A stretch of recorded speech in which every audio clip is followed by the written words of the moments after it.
This is my video update from Nicosia, Cyprus on this Tuesday, midday, September 19th. Let's talk about some news. And how about we start things off with the missing F-35 fighter jet? Has that fighter jet been found? Have they found the missing fighter jet? Flying the skies of the world on autopilot. It's somewhere up there. That fighter jet. Where is that F-35 fighter jet? Is there a reward if you find that F-35? Is the Pentagon gonna give you something, like maybe a cash reward for anyone that can return the F-35 back home? ABC, they ran an article with the title, "As Marines Continue to Search for the F-35 After Mishap, Officials Order 2-Day Stand Down for All Jets." It was a mishap. It happens all the time. Losing F-35 fighter jets happens all the time. It's just a mishap, everybody. Oh man, what a story. What a story this is, the F-35. I don't buy it. I don't buy the explanation from the Pentagon that there's an F-35 flying around on autopilot and they can't find it. I don't buy it. Something else is going on here.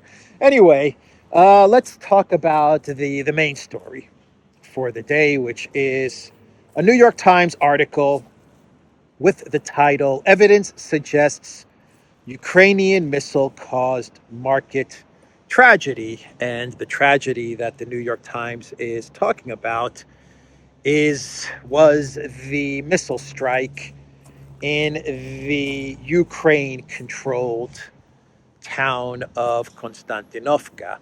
It was, I think it was actually 2 missile strikes, if I remember the incident.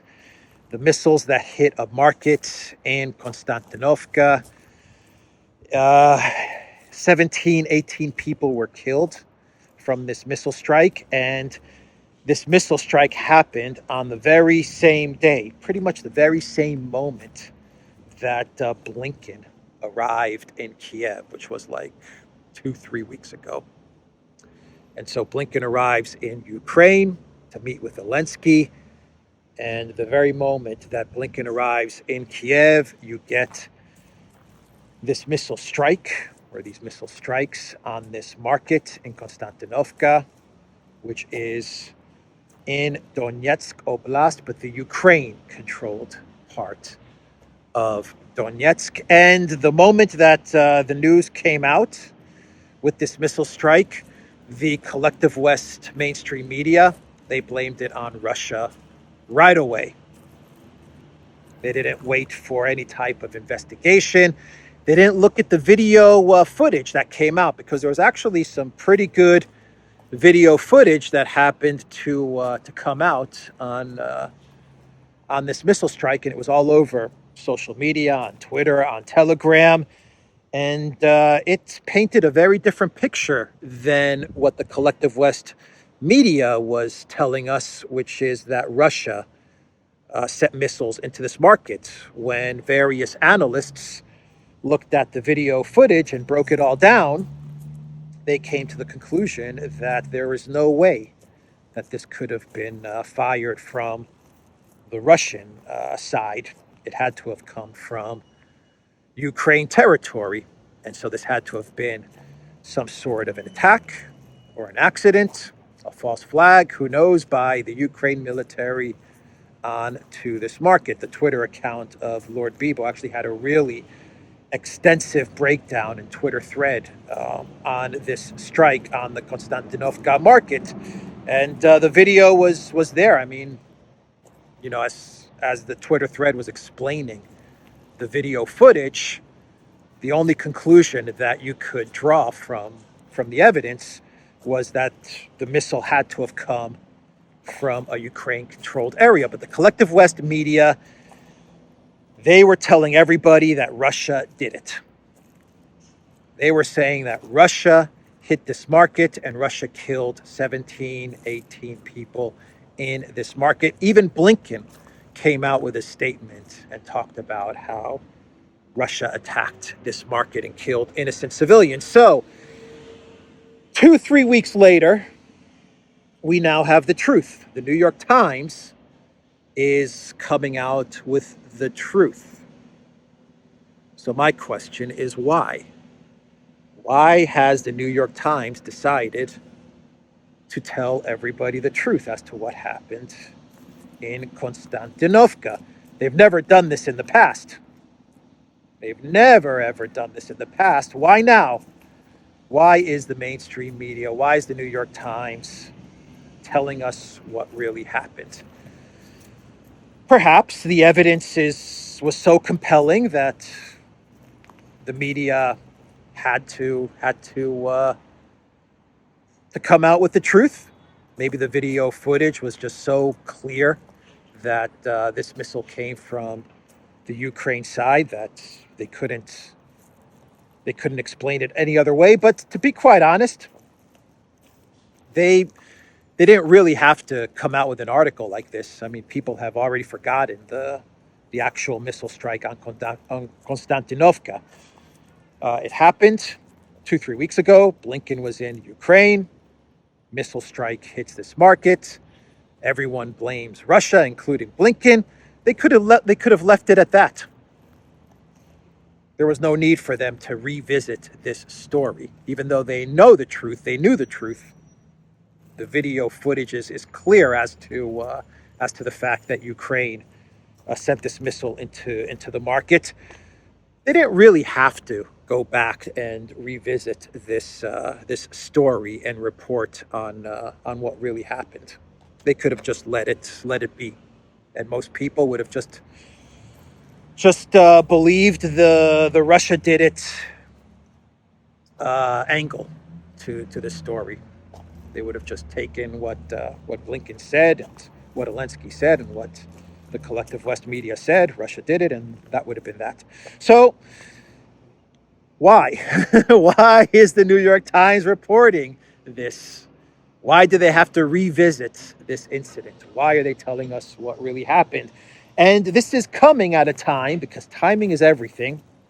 The missile hit this market when Blinken was arriving in Kiev, even though the New York Times, in their reporting, they say this was an accident, that Ukraine sent those missiles into that market by accident. But the timing was Blinken arriving in Kiev. And now the New York Times is publishing this story at the same exact time that Zelensky lands in the United States. Timing is everything. So the only reason I could see for the New York Times deciding to revisit this story and to let everyone know that Ukraine sent a missile into Konstantinovka is to send a message to Zelensky as he arrives in the United States. This is my explanation of why they're running this story. Let me know what your explanation is in the comments down below. But the way I'm looking at it is Zelensky is coming to the United States. We know that when Blinken went to Kiev, he told Zelensky that it's time to freeze the conflict. Zelensky has to negotiate with Russia. And they need a conflict freeze because the big super duper counteroffensive has been a complete failure. And that was the message that Blinken brought to Zelensky. And Zelensky has resisted. He has resisted negotiations with Russia. He has said that he can't negotiate with Russia. He doesn't want to negotiate with Russia, and he doesn't want a conflict freeze. So I imagine that now that Zelensky is in the United States, the deep state, they've activated the New York Times, and they've told the New York Times to put out this story to send a message to Zelensky. And that message is, you're here in the United States, you're going to be meeting with the Biden White House. We want you to put a freeze to this conflict, or at least some forces in the Biden White House and the deep state want you to put a freeze to this conflict. You're resisting. stop resisting. If you continue to resist, then more stories like this are going to get pushed out. It's the mainstream media telling Zelensky, we've built you up as this heroic figure, and we can take it away. What we giveth, we can taketh. That's basically their message to Zelensky. You don't want more stories like, more truth like what happened in Konstantinovka to start trickling out. Do you, Zelensky? And you don't want American citizens to start getting the wrong impression about you. Maybe you're not a heroic actor, but maybe you're just a clown puppet. They're telling Zelensky, you don't want these stories to start coming out about you, do you?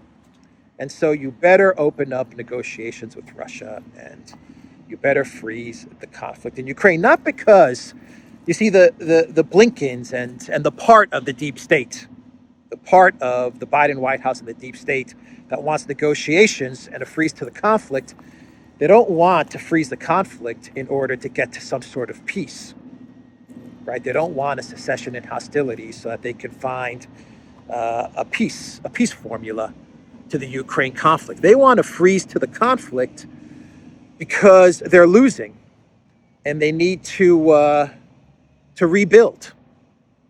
That's why they want to freeze to the conflict. They understand that Zelensky is burning through everything. He's burning through ammunition. He's burning through tanks. He's burning through artillery, vehicles, missiles. He's burning through everything. And the collective West, they can't sustain it anymore. He's burning through money, hundreds and hundreds of billions of dollars. No one knows where it went. And he's burning through his manpower, soldiers. They understand this, and they're telling Zelensky, look, we need to freeze this thing, because at the rate that you're going at, in 6 months, you're not going to have anything left, and we're not going to have anything left. So they want to freeze this thing so that they can buy time and to rebuild Ukraine, while at the same time escalating with China. Blinken, he said in his Johns Hopkins University speech that the U.S. is going to be opening up a two-front war against Russia and China. That's the Blinken doctrine. The U.S. against China and Russia. Unipolar versus multipolar. And Blinken said that, they're going to need time to wage this war. So that's what I think is happening here. I think the New York Times, with orders from a part of the White House and the deep state, they publish a not so favorable article about Zelensky and Ukraine in order to tell Zelensky to push him towards accepting a conflict freeze. Of course, Russia has to accept that freeze as well, but that's something that we'll probably explore in a future video, if and when Zelensky does agree to try and open up negotiations with Russia and freeze the conflict. So that is the big story, the New York Times Konstantinovka story. And the New York Times, they also ran another article yesterday as Zelensky arrives in the United States. And this article has the title, "What's Next for Ukraine? The Slow Counteroffensive Shows the Reality of War." And in this article, the New York Times basically talks about a long war. That is the new narrative, the new buzzword. It's not as long as it takes anymore. It's not Ukraine is going to defeat Russia. It's not 5 days to the Sea of Azov. It's not the big super duper counter-offensive. Nope, the narrative now is long war. It's going to be a long, long war. And that is what the New York Times is saying in this article. Let me see if I have a quote here from this article from the New York Times. Ukraine and its allies, including the U.S., may have set their expectations for the counteroffensive too high. Ukraine is fighting one of the world's strongest militaries. If Ukraine could succeed in forcing Russia to retreat in a significant way, it was always more likely to take years than months. Okay, so all of a sudden, Russia is now one of the world's strongest militaries. I thought that the Russian military was incompetent and drunk and just a bunch of losers, and they were weak. Wasn't the narrative from Blinken and from Joseph Borrell? What was the phrase that they would use? They loved to use this phrase, and Kirby loved to say this as well. What was it? It was Russia is the second strongest military in Ukraine. Remember that phrase? They loved that one. Russia is the second strongest military in Ukraine. They really love that one. Now all of a sudden, Russia is one of the world's strongest militaries. Okay. Okay, we get it. And the New York Times, they say if Ukraine could succeed in forcing Russia to retreat in a significant way, it was always more likely to take years than months. It was always going to be a long war. Always. That's what we've been telling everybody for the last year and a half. This was always going to be a long war. This was never going to be a quick collapse of the Russian military and the Russian government. We weren't looking for a quick regime change of Putin. This was always going to be a long war. Anyway, that's the New York Times there with another article that they put out as Zelensky is in America, as he is in the U.S. with his green camouflage outfit. So the Russian Foreign Ministry, they came out with a statement commenting on the European Commission's confiscation policy. And they are saying that Europe is putting up, EU leaders are putting up a new Iron Curtain. Let me find you the quote here from the Russian Foreign Ministry, if I have it handy. And the Russian Foreign Ministry, they are saying, and I quote, the ban on direct flights, the tightening of the visa policies, and now the clarification about sanctions are specifically directed at hurting ordinary Russians by essentially making it impossible for them to enter the European Union. It is now completely clear now that the current EU leadership intends to lower an Iron Curtain by greatly limiting the ability of people to communicate with one another. Yeah, that's exactly right. In a video that I made a couple of days ago from Larnaca, I actually used the word Iron Curtain when I was talking about the EC's confiscation policy. The European Union is putting together an Iron Curtain, or they've created an Iron Curtain now, another Iron Curtain. They did this from the beginning of the conflict, though. To be fair, the first thing that the European Union did when the SMO launched was that they cut off much of Russian media to the European Union, and they cut off the travel, the airspace of the EU to Russia, to Russian commercial flights. That was the first thing they did, the very first thing they did. So the plan was always to create a separation, to put up another Iron Curtain.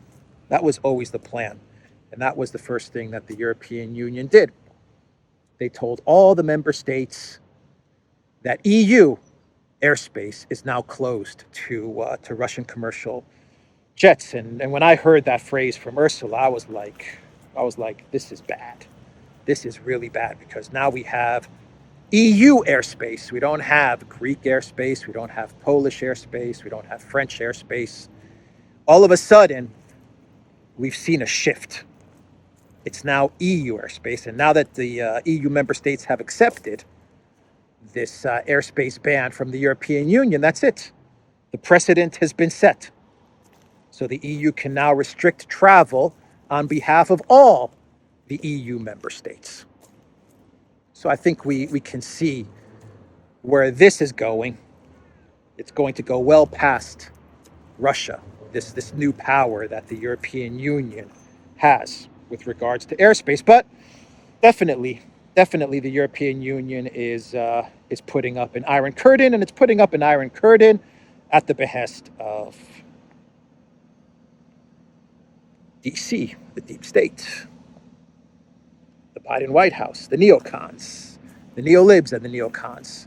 They're the ones that are telling Europe to sever its ties with Russia and with China as well now.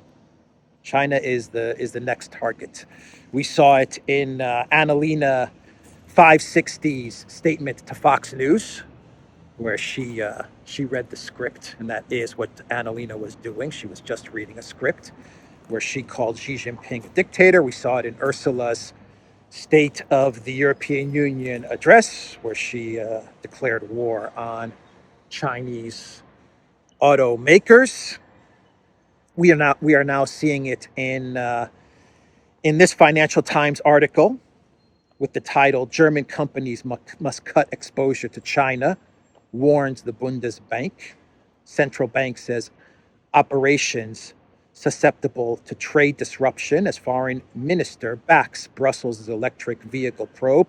We now see the separation of Germany from China, which is effectively the separation of the European Union from China. So in much the same way that the collective West, they blew up the Nord Stream pipeline, well, actually, Zaluzhny. If you believe the New York Times, Washington Post, the Wall Street Journal, Zaluzhny, he blew up the Nord Stream pipeline.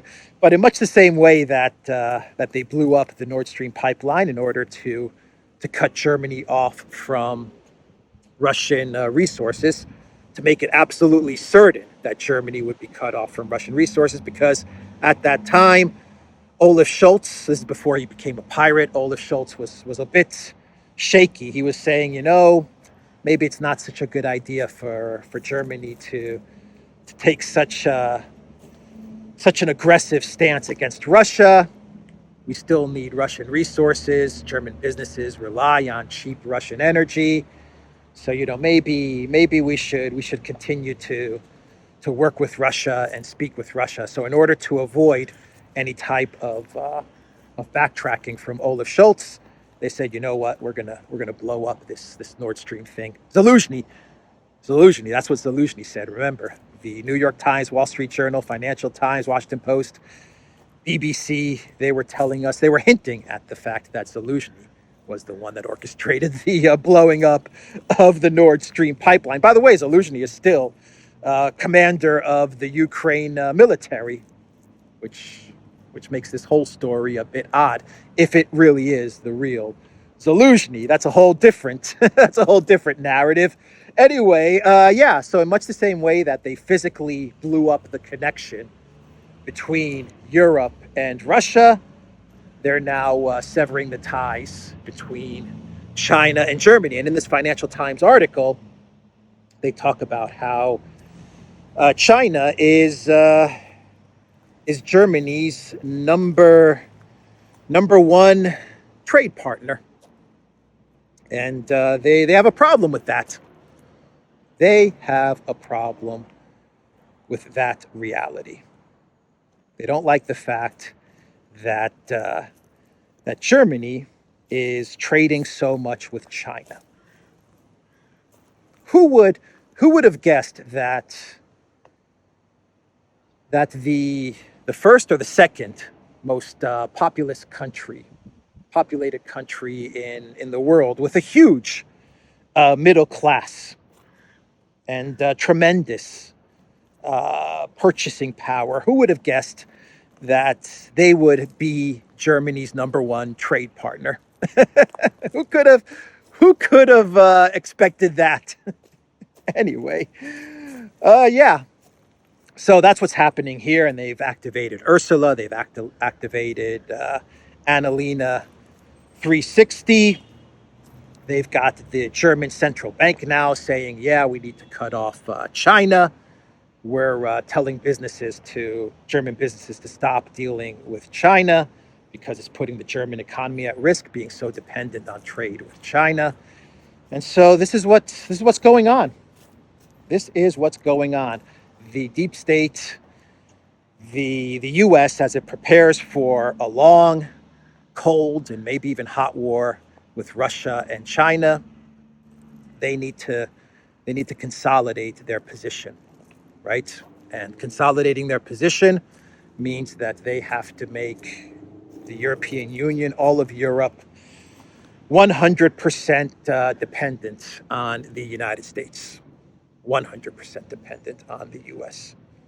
The EU is going to be the US's buffer zone in this conflict between Russia and China. So there can be no trade, no relationship, no business with Russia, China, BRICS. They can't have any of that because they're about to enter into a period of a long, cold, and maybe even hot war with Russia and China. And the Chinese Foreign Ministry, they were very upset with what Baerbock said, and they actually called in the German ambassador in China to explain what the foreign minister meant with her comment. Xi is a dictator. Is this the position of the German government? Is this how they view China? And Annalena was actually questioned about her comment that she made about Xi Jinping. And when she was asked about her Fox News statement, Annalena 560 replied that she had, and I quote, taken note of China's response to her initial comment on Fox News. So Annalena calls Xi Jinping a dictator. China calls in the German ambassador, and they ask Annalena her thoughts, and Annalena says, I've taken note of these developments. I've taken note of these developments, says the foreign minister of Germany. And when the media asked Olaf Scholz his take on the Xi is a dictator statement, Olaf Scholz, Pirate Scholz, did not reply.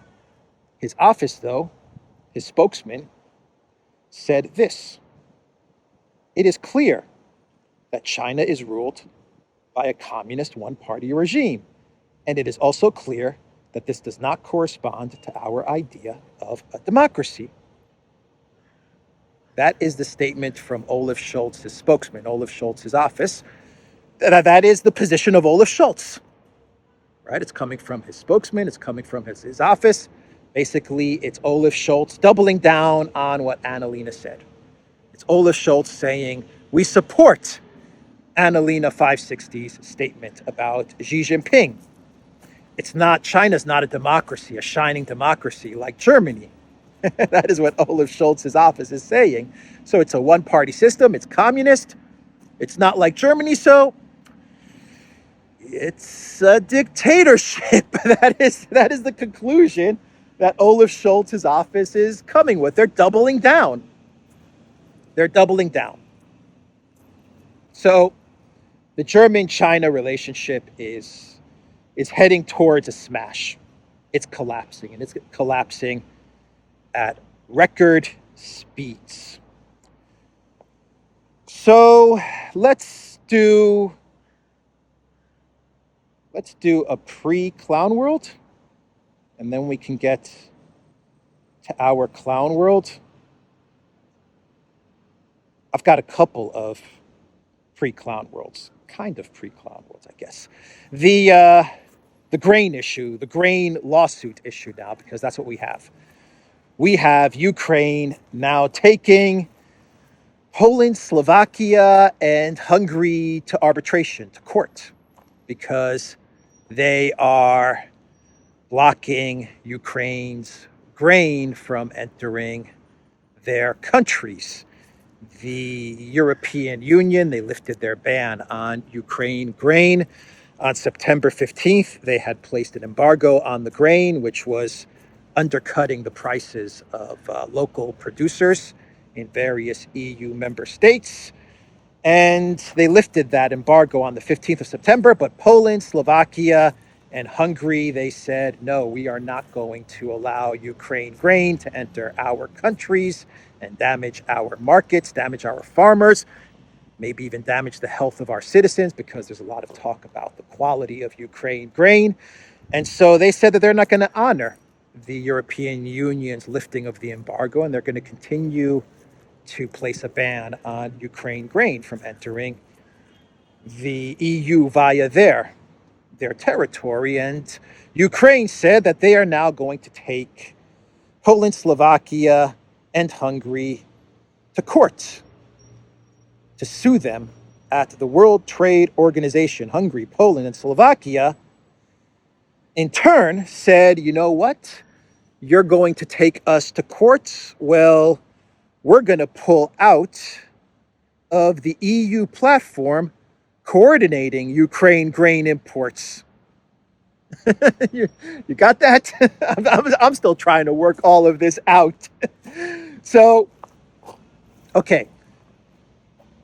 Poland, Slovakia, Hungary, they're going to continue to block Ukraine grain. Ukraine is going to take Poland, Slovakia, and Hungary to arbitration or court with the World Trade Organization. Hungary, Poland, and Slovakia in turn have said, okay, you're going to take us to court. We're going to pull out of the system that was put in place to transfer the grain to the European Union. All right, whatever.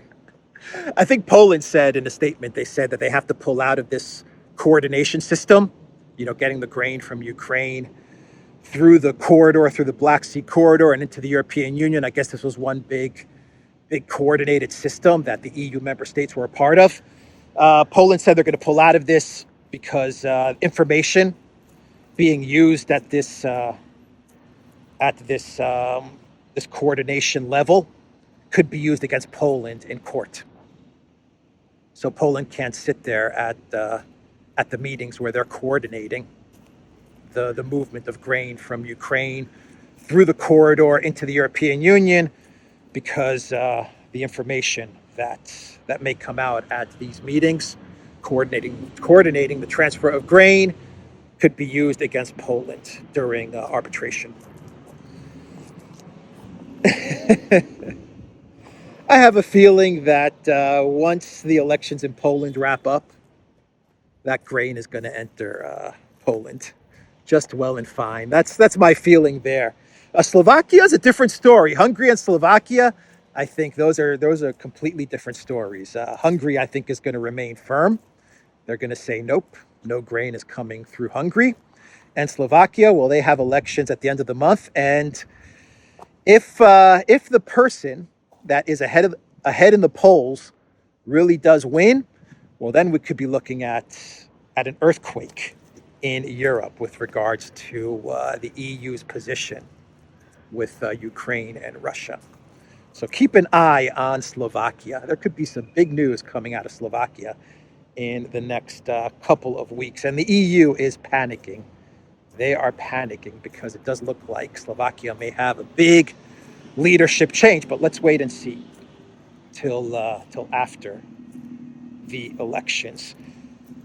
So sticking with the topic of grain, we had protests in Bulgaria. Now, Bulgaria was one of the countries that was on board with blocking Ukraine grain into the European Union when the embargo was in place. But once the European Union lifted the embargo on September 15th, Bulgaria decided that they're going to now allow Ukraine grain to enter Bulgaria, and the farmers got very, very pissed off.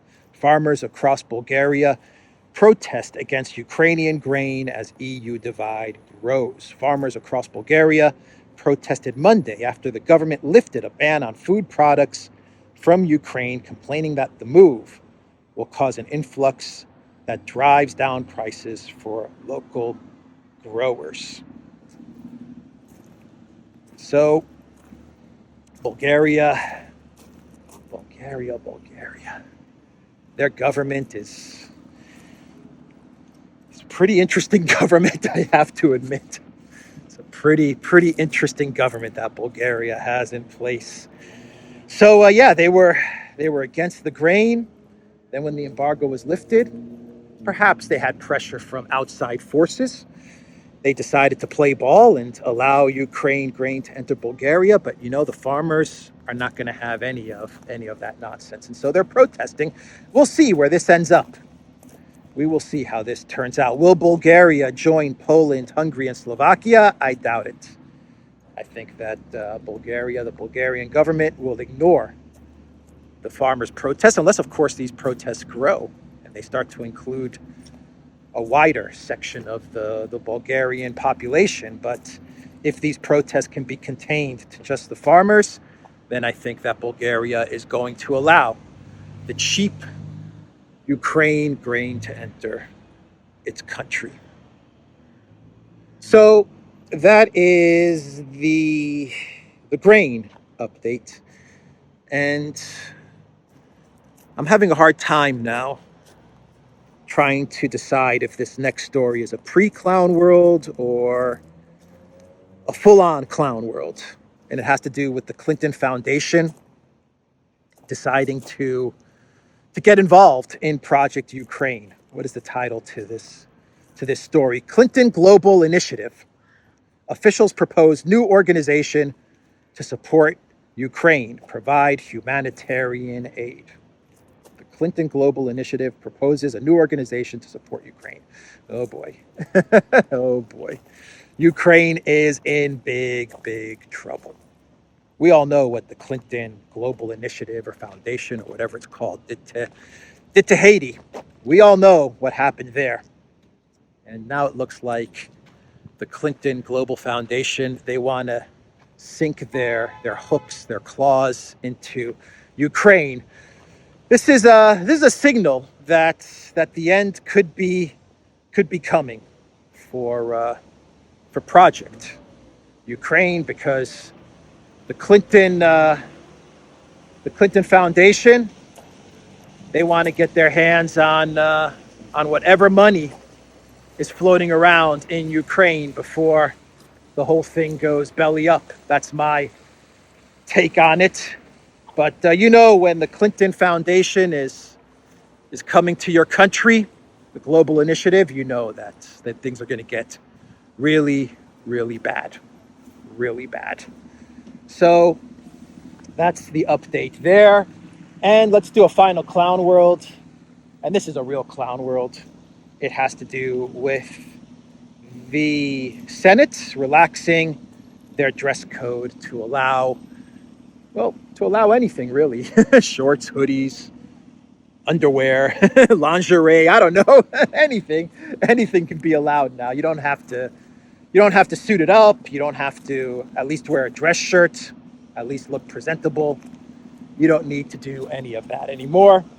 If you're in the Senate, if you're a senator, you can wear anything you wish. I think if you work as a staffer, you still have a dress code. But if you're a senator, you can wear anything. And this move is being done to accommodate Fetterman. I'll go around. This move is being done to accommodate Fetterman because he wears hoodies and shorts, if it even is the real Fetterman. I hear a lot of people saying that now he has some sort of double, but I don't know. I haven't been following him too closely to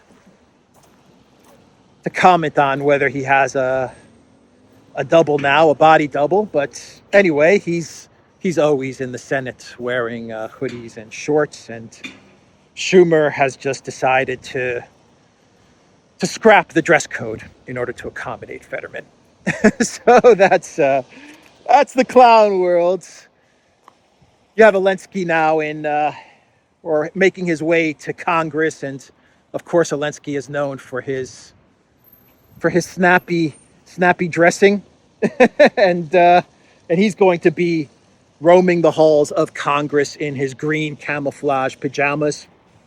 And it just further confirms what I've been saying for a long time on this channel, which is that the more Project Ukraine goes on, the more the United States becomes Ukraine and Ukraine becomes the United States. And that's not a good thing for the US, and that's not a good thing for Ukraine. So anyway, that is the video, everybody. TheDuran.locals.com. We are on Rumble, Odyssey, BitChute, Telegram, and Rockfin. We are also on the platform formerly known as Twitter, but it's now called X. And go to the Duran shop, 10% off. Use the code Good Day. Tennis, anyone? Clay courts. The best surface is clay. The funnest surface is clay. All right, take care.